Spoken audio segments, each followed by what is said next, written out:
Yung premium quality natin mga sis, yung pagkakahabi niya dito sa baba, ayan po, yung pagkakagawa niya mga sis sa corner, pati dito sa may side part, malinis. Malinis po kasi meron po talaga silang quality control mga sis.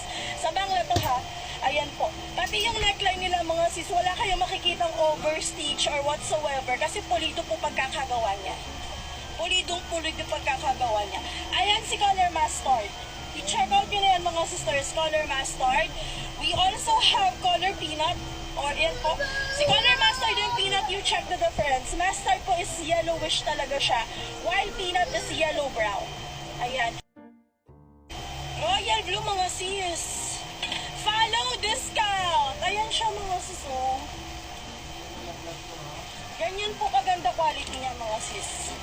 Mas maganda akong nakaupo para mas napapakita ko ng maayos yan.